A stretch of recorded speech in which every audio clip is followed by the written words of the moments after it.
Mes chers compatriotes, bonjour, je suis le président Tchafa Jonas. J.Remy Ngono. J.Remy Ngono. J.Remy Ngono. Ma soeur J.Remy Ngono, je t'ai appelé combien de fois?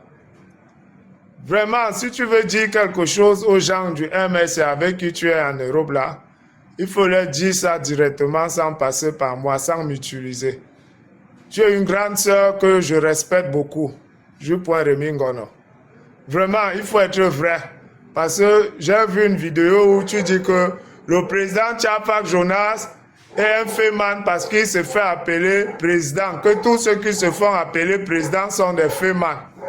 Je te rappelle que Kamto lui-même se fait appeler président et il est 2 fois champion du monde en détournement de litiges de ces militants qu'il a transformés en fidèles en leur faisant un envoûtement collectif.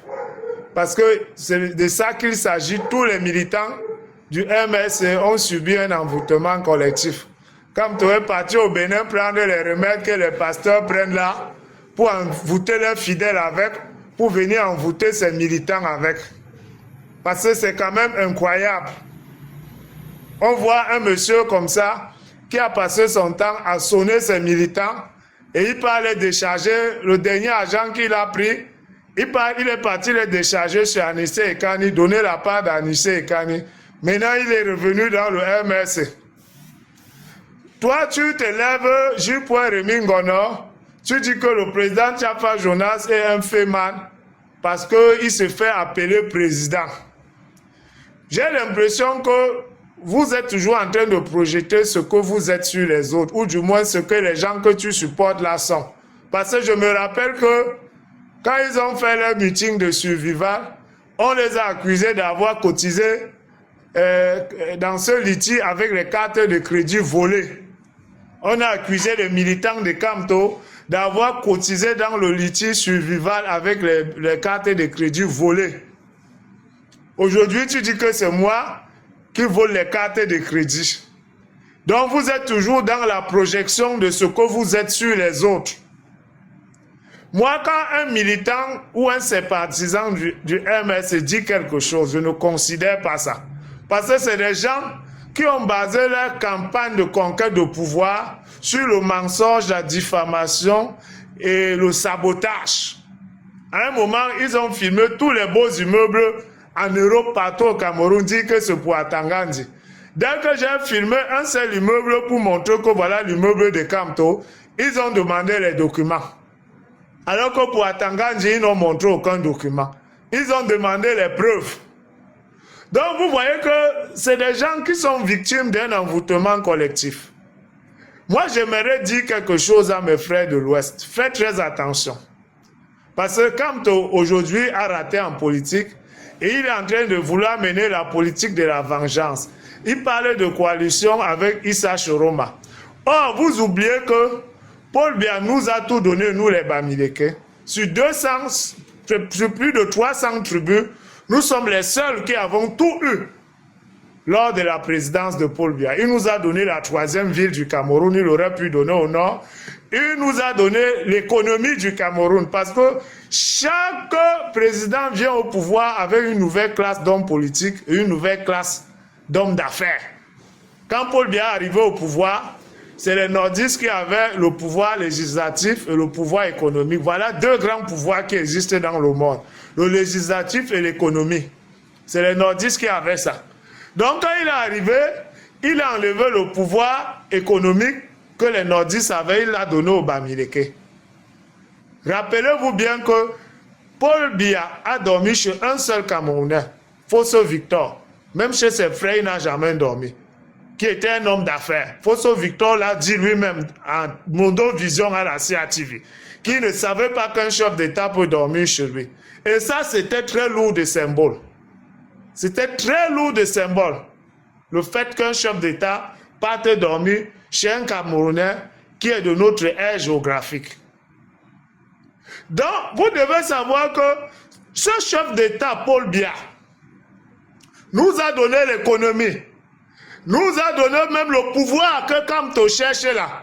On a donné ça Agnadi Fendi depuis. Il est la deuxième personnalité de ce pays. Ça veut dire que si Paul Biya n'est plus là, c'est Agnadi Fendi qui devient président. Paul Biya nous a donné une partie du pouvoir. Il nous a donné les places dans tous les marchés. C'était les nordistes qui étaient dans tous les marchés, hein, les présidents. Parce que les nordistes sont plus forts en commerce que nous, les gens de l'Ouest. D'ailleurs, ils sont même plus riches que nous, parce que le plus grand milliardaire, pas seulement du Cameroun, mais de l'Afrique centrale, c'est un nordiste. Ils sont plus forts en affaires, plus forts en commerce que nous. Donc ne croyez pas que nous, les gens de l'Ouest, nous sommes la première économie, la première force économique du Cameroun parce qu'on est très fort. Non. Ça découle d'une volonté du pouvoir en place qui est dirigé par Paul Biya. Que nous soyons la première économie. Il nous a même donné la deuxième personnalité de son propre parti politique. Ce n'est pas son frère Ekan, c'est un Bamileke, Jean Kwete. Paul Biya nous a tout donné. Quand je vois mon frère Bamileke qui parle mal de Paul Biya, je dors mal pendant au moins 2 mois.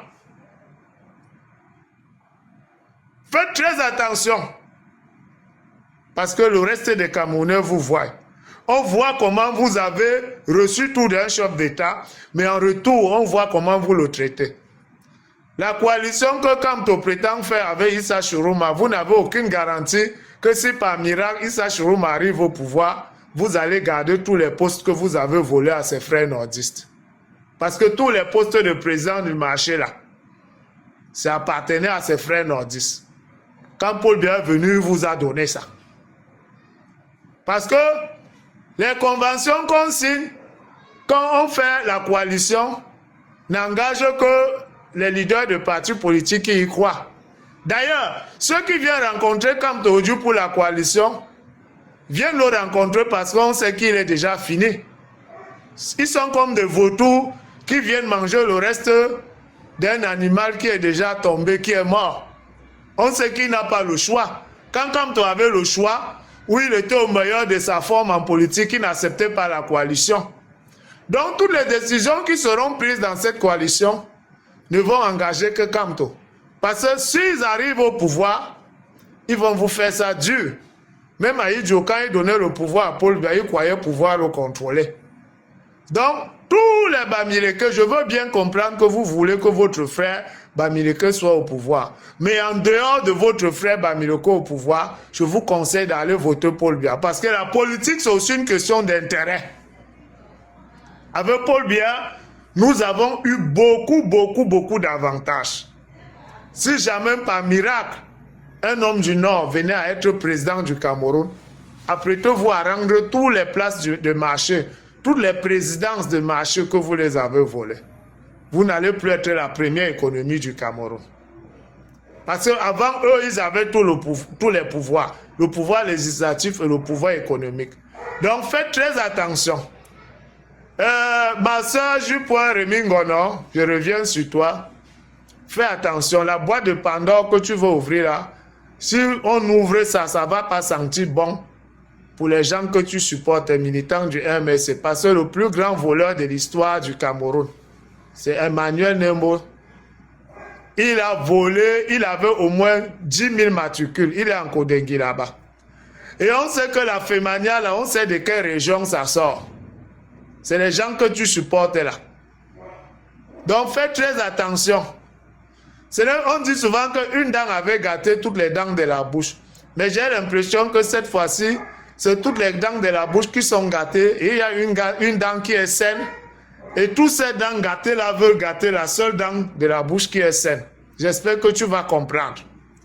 Donc fais attention avec cette histoire de Femania là. Parce que c'est vous qui dites que les Ekans sont des voleurs. Alors que la Femania, que ce soit au Cameroun, la Femania politique, ou que ce soit la Femania internationale, c'est vous qui avez inventé ça, c'est vous qui faites ça. On dirait que c'est la charité qui se moque de l'hôpital ou c'est l'hôpital qui se moque de la charité. Mes chers internautes, venez me dire qui se moque de qui ici. Quand ma soeur J.Rémy Ngono se lève, dit que le président Tchafa Jona est un féman parce qu'il se fait appeler président. c'est les Féman qui se font appeler président. Alors que lui-même sort, c'est là où la Fémania la sort. Il sait que tous ces gens avec eux, qui il est en train de supporter là, avec qui il marche là, c'est leur fonds de commerce à Fémania dont il parle là. Et c'est eux qui insultent une tribu très honnête comme les Écans, les voleurs. Dites-moi, c'est l'hôpital qui se moque de la charité ou c'est la charité qui se moque de l'hôpital? N'importe quoi.